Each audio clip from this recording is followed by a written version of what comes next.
Burning stocks में आज जो पहला नाम है वो टॉक ऑफ द टाउन है। इनफैक्ट पूरा सेक्टर ही फोकस में है। मेटल की बात आप कर भी रही थी, तो हिंदुस्तान कॉपर ये स्टॉक आज फोकस में है। आज इस स्टॉक ने मैम 545 रुपये 95 पैसे का 52 वीक हाई टच किया है। ऑल टाइम हाई नहीं, 52 वीक हाई टच किया है। और दरअसल हो क्या रहा है कि आज ये 15% तक चला है और 5 दिन में देखें तो करीब 25% के आसपास का उछाल इसमें आया। 1 महीने में 45%, 6 महीने में 76% दौड़ा है ये शेयर। और उसके बाद हमने देखा है कि स्टॉक में कुछ मुनाफा वसूली आज साफ तौर पे बनी है। वैसे आज एमसीएक्स पर देखें ना तो कॉपर में दो अपर सर्किट लगे हैं। कॉपर में जो भाव है वो 1392 रुपये प्रति केजी के भी पार पहुंचता हुआ दिखा है। 800 रुपये के आसपास के लेवल से ये रैली शुरू हुई थी, जो कि 1392 रुपये के आसपास पहुंच गई है। तो उसी का इम्पैक्ट हमने हिंदुस्तान कॉपर के स्टॉक में देखा है कि ये एक महीने में ही 50% का रिटर्न इसने एक महीने के आसपास के समय में दिया है।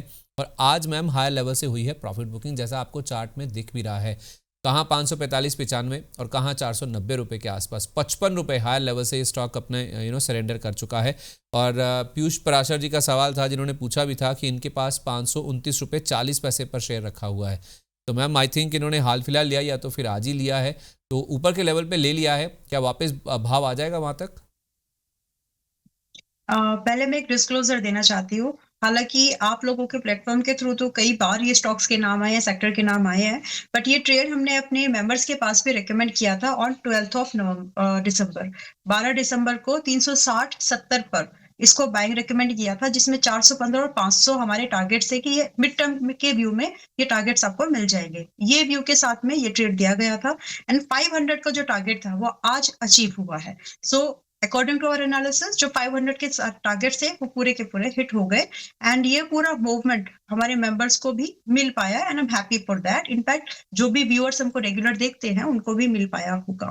But now the question here is, ये डिस्क्लोजर के बाद कि आगे क्या। देखिए, मेटल से अगर आपको एंट्री बनानी है तो 1 साल के स्टॉक है, 1 से 1.5 साल के लिए इन्वेस्टिंग थीम है ये। अभी जैसे मैं बोल भी रही थी कि जब भी आप एंट्री बना रहे हैं आपको 10 से 15% का डिक्लाइन का तैयारी रखनी पड़ेगी, तभी जाकर के आप इन स्टॉक्स में अब पैसा लगाएं। तो वही तैयारी अगर आपकी है तो आपको अभी अगर आप एंट्री बना रहे हैं 490 के पास में, आप बनाइए। और भी अगर किसी को बनाना है, लेकिन आपको 10-15% की इस मूवमेंट गिरावट से डरना नहीं होगा फिर, क्योंकि आपको 1 साल तक के लिए स्टॉक होल्ड करने पर चाहिए, क्योंकि ये मोमेंटम आगे भी कंटिन्यू होगा। अब रही बात टारगेट, तो जो फर्दर साल भर के नजरिए के हिसाब से देखें तो ये अच्छी खासी परफॉर्मेंस आगे भी करेंगे। मैं एक राउंड फिगर अगर बोलूं तो लगभग 15 से 25-30% की मूवमेंट और होगी पुल बैक्स के बाद में। तो आपको एंट्री अगर बनानी है तो पुल बैक का वेट कीजिए। हालांकि आपकी एंट्री बन गई है अभी ऊपर के लेवल की। सो रूल वही है, 10 से 15% का डिक्लाइन अगर आता है तो आपको इसमें एंट्री बनाने की, एवरेजिंग करने की, आई बेग पार्डन, एवरेजिंग करना आपको चाहिए इसमें। तो रही बात स्टॉक स्पेसिफिक रीजंस, हम पहले भी गिना चुके हैं कि क्यों मेटल्स पर फोकस रहेगा, है क्यों रहेगा, वो सारी चीजें हम गिना चुके हैं। और इक्विटी स्टॉक में क्यों इतने जो गिने चुने स्टॉक्स हैं उनके ऊपर ज्यादा फोकस इसीलिए बढ़ रहा है। एक न्यूज पढ़ रही थी मैं कि मेटल्स में म्यूचुअल फंड्स ने भी बहुत बड़ा ईटीएफ्स के थ्रू, म्यूचुअल फंड्स के थ्रू करीब करीब 10 लाख करोड़ कुछ ऐसा था अमाउंट इन्वेस्ट हुआ है। तो आप उस चीज से समझ जाइए कि कितना बड़ा इनफ्लो मार्केट में मेटल्स की इंडस्ट्री में आ रहा है। तो अभी ये आगे भी बुलिश रहने वाली है। ठीक है, ओके। तो ये आप एवरेज करके चल सकते हैं जिनके पास भी रखा है, मतलब बेचना नहीं है आप कह रही हैं, कोई ऐसी घबराने की बात नहीं है। बेचिए मत, मतलब बेचेंगे तो फिर वही होगा कि मिस हो गया। बस लेट पछताएंगे फिर, नो, हाँ। Let not. हाँ, आप ठीक है, मतलब ट्रेन में आपकी F1 की थी, आप थोड़ा एसी में नहीं बैठ रहे हो, कम से कम स्लीपर में तो बैठ जाओ। इट्स लाइक दैट, लेकिन ट्रेन में बैठ जाइए। So this is like, I would like to, मैं बस ऐसे एक्सप्लेन कर सकती हूँ। पहले आते तो आपको एसी क्लास, यानी आपके ये पुल बैक में भी आप प्रॉफिट में ही रहते, लेकिन अभी आप थोड़े से लेट हैं, एडमिट दिस। और उस गलती को आप सिर्फ ऐसे ही मैनेज कर सकते हैं। इट्स नॉट गलती, जब जागो तभी सवेरा, बट स्टॉक्स में ये गलती कहलाती है। It's true. ये वाली कहावत रियल लाइफ में चल सकती है बट यहाँ नहीं चलती, यहाँ पे ये गलती कहलाती है। तो उस गलती की मैनेज आप ऐसे ही कर सकते हो कि जब भी आ रहे हो थोड़ा सा प्रोविजन रखो साइड में कि ये स्टॉक गिरेंगे, गिरने चाहिए, ताकि एवरेज थोड़ा आपका प्राइस अच्छा हो सके। दैट्स ठीक ऑल। है। बाकी तो स्टॉक्स मूवमेंट में रहेंगे आगे भी। अगला नाम है एनबीसीसी का। ये शेयर अगर आप देखेंगे ना तो हिंदुस्तान कॉपर के कंपैरिजन में उतना ज़्यादा नहीं चला है। तो ये शेयर आज ओके। चला है, 3% तक का उछाल हमने आज देखा है। और 18 दिसंबर का एक लो बना था, मैं अभी चार्ट पे आपको दिखाता हूँ। 18 दिसंबर के लो से आप देखें ना, शेयर में 16% से ज़्यादा का मूव हमने बनता हुआ दिखा है। आज खबर ये आई है कि दिल्ली सरकार के साथ इनका एक विवाद चल रहा था, वो विवाद सुलझा है। और वो विवाद सुलझने से हुआ क्या है कि 8,500 एकड़ का एक प्रोजेक्ट बनाने के लिए इनको 21 एकड़ ज़मीन मिल गई है। तो उसका इम्पैक्ट आज हमने स्टॉक पर पॉजिटिव साइड पर देखा। एक बार भाव भी दिखा दीजिए इसका। तो हाई लेवल से ये भी नहीं टिक पाया, जैसे बाजार फिसला है, हाई लेवल से ये भी गिरा है। लेकिन आप थोड़ा ना एक महीने का चार्ट दिखाइए, जो 18 दिसंबर की मैं बात कर रहा हूँ, वहाँ से अच्छा चला है ये स्टॉक।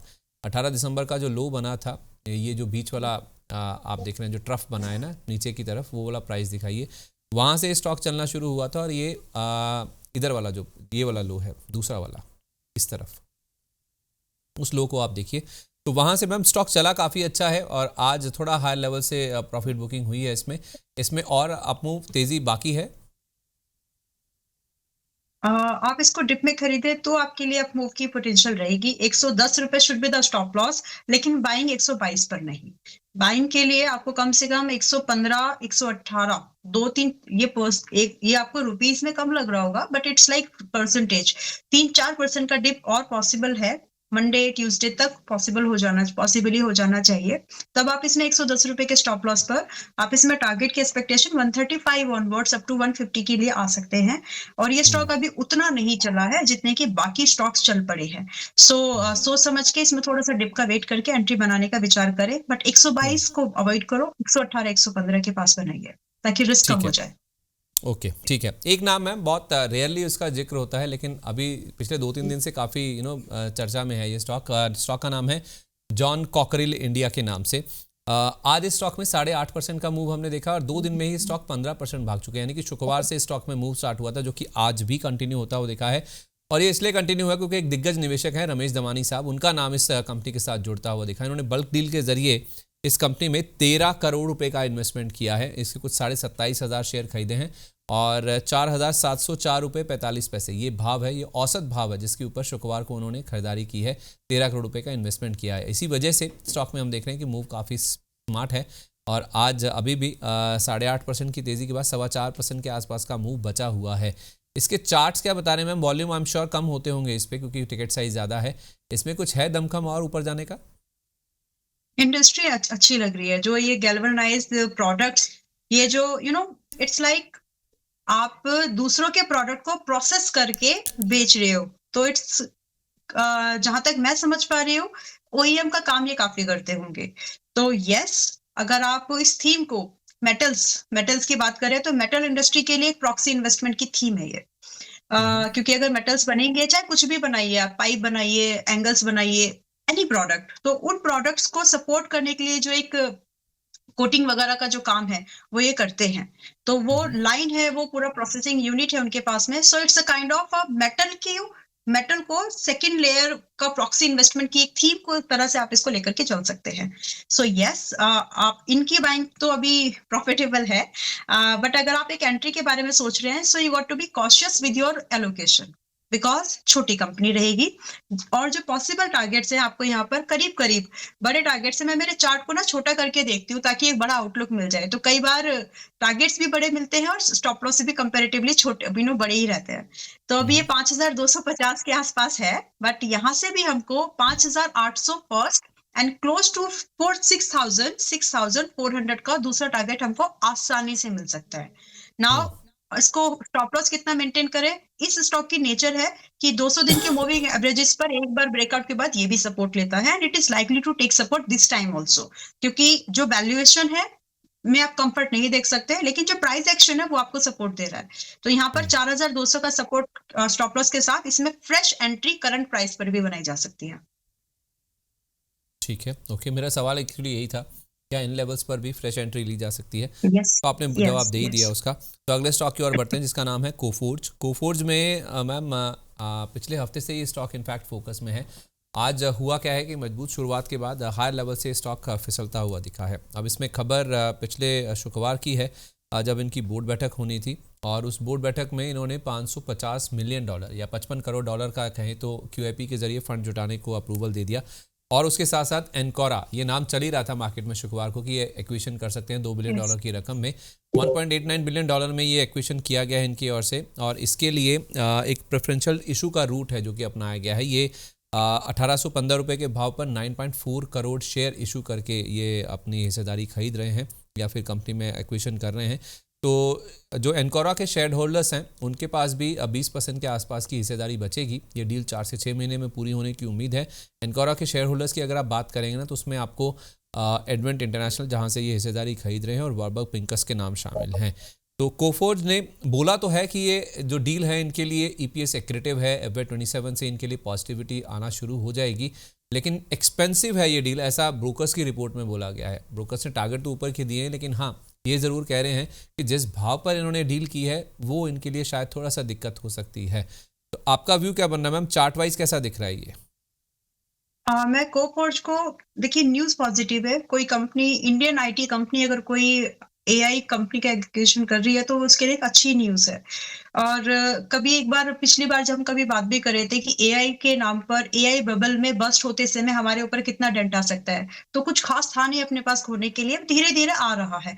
एंड जो आ रहा है वो वेल फर्निश्ड या फिर वेल डिफाइंड प्रोडक्ट्स ले रहे हैं। तो हमारा जो R&D वाला समय था, बहुत सारी कॉस्ट जो है, हम एक फिनिश्ड प्रोडक्ट उठा रहे हैं अभी directly. So it's a positive news. आपका टाइम, आपके एफर्ट, आपके एक्सपेंसेस को आप कम कर रहे हैं, तो उसकी जो प्रीमियम है हमेशा मार्केट में देना ही पड़ता है। But what about the price? हम कोफोर्ज में इस न्यूज़ को, जो इसका आने वाले समय में जो इसकी जो कंपनी में प्रॉफिटेबिलिटी बढ़ सकती है, उसका फायदा लेने के लिए हम एंट्री कहाँ बनाएं? तो मेरे लिए 1530 से 1500, अभी ये 1680 के पास में है। मैं ज्यादा कंफर्टेबल इस प्राइस के पास में ही रह सकती हूँ। तो मेरे हिसाब से थोड़ा सा वेट करें, पेशेंस रखें, तो ये भाव भी आ जाएगा, ऐसा नहीं है कि नहीं आएगा।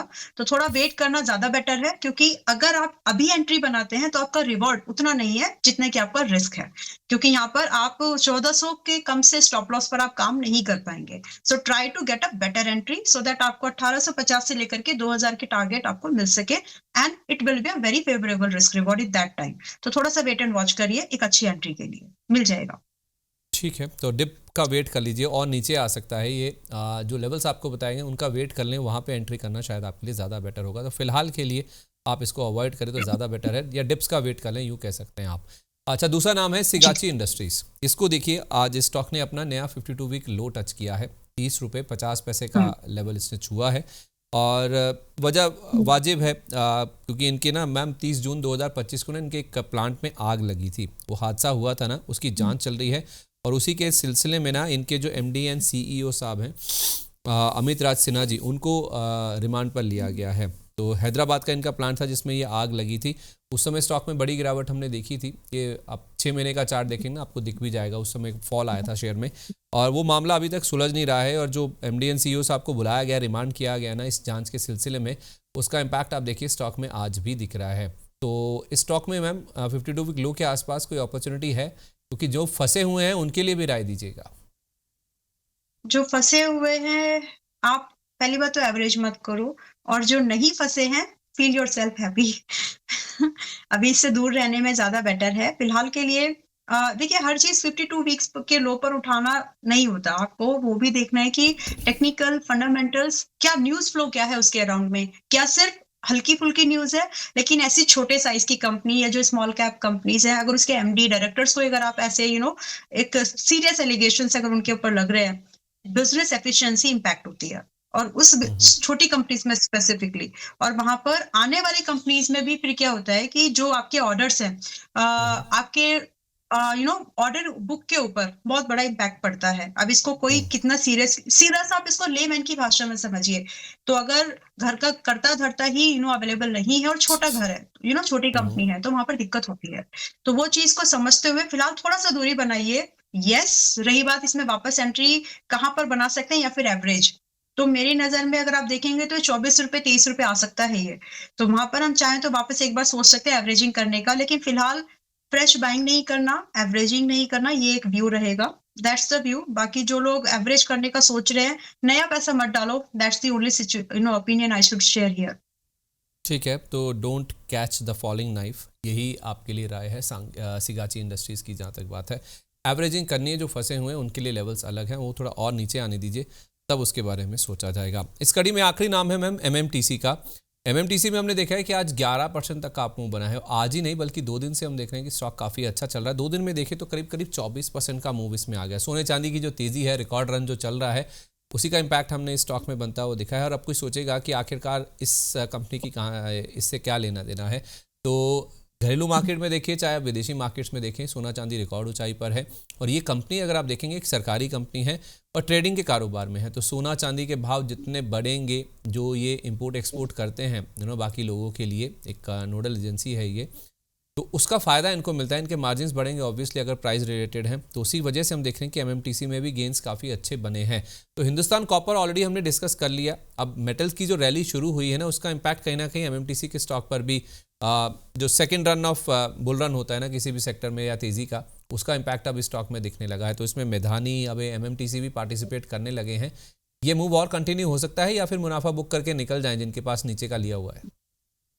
कंटिन्यू हो सकता है। और मैं आज ना रिक्वेस्ट करना चाहूंगी, हमारे यूट्यूब चैनल पर भी और हमारे टेलीग्राम चैनल पर 28 दिसंबर का पोस्ट देखे लोग जा करके, जिसमें MMTC, K R rail, Rico auto, VIP, Taj GVK, Airfloa, ये 6 स्टॉक्स मैंने दिए थे लिख के कि अगले कुछ हफ्तों के लिए, कुछ वीक्स के लिए स्टॉक ज्यादा बेटर परफॉर्म कर सकते हैं।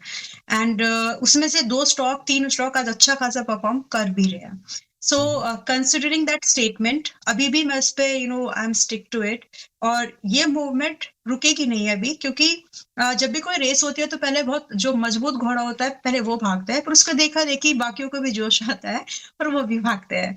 तो जो रुक गए हैं इस मेटल की ओवरऑल रैली में, जो छुपे हुए नाम है या जहां पर उतना भी मूवमेंट नहीं है, तो इतना सारा फंड फ्लो आ रहा है, कहाँ कहाँ लगाएंगे? तो जो बचे कुचे हैं वही घोड़े बचे हैं, उनका नंबर अभी आ रहा है। सो सो दैट्स व्हाट। रही बात कि अभी फ्रेश पैसा लगाए कि नहीं, पूरा मत लगाइए, क्योंकि रेंज को समझे। 54 रुपए वाला सामान आपका 70 रुपए के ऊपर निकल गया है। तो आप इसमें आपको भले ही ये रुपीस में कम लगे, लेकिन ये परसेंटेज में 3 दिन में 30% है।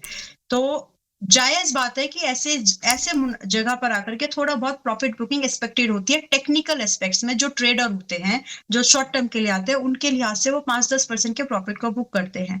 सो वो जो वोलेटिलिटी है, वो जो प्रॉफिट बुकिंग है, किसी के लिए एंट्री बन सकती है, that could be you. Now रही बात इसमें फ्रेश एंट्री कहाँ पर करें, पहले टारगेट की बात करेंगे कि एमएमटीसी वगैरह में मैं और जो टारगेट यहाँ पर देख रही हूँ, 80 से लेकर के 95 तक का एक बड़ा अपसाइड का मूवमेंट बाकी है। अभी भी 70 हो गया, लेकिन 80 से 90 तक का एक बाकी है। तो आप इसमें चाहे तो 70 के भाव पर आ सकते हैं, लेकिन इट्स वेरी वेरी एक्सपेंसिव। तो आपको ज्यादा पूरा एक्सपोजर इसमें नहीं लगाना चाहिए। तैयारी रखिए कि 62 के पास में आए तो आप इसमें बाकी जो आपका बचा कुचा इस स्टॉक के स्पेसिफिक है, तब आप इसमें पैसा डाल सकते हैं। तो स्टॉक अच्छा है, थोड़ा सा एक्सपेंसिव है, अपसाइड की पोटेंशियल अभी भी बची हुई है। चाहे एवरेज करके बाय करें या फिर ना, तब भी आपको जो स्टॉप लॉस है इसमें 57 रुपीज से नीचे नहीं रखना है, क्योंकि उससे ज्यादा इसमें अगर आप रख रहे हैं तो फिर पूरा मोमेंटम डेड हो जाएगा। उससे नीचे रखने की जरूरत नहीं होना चाहिए।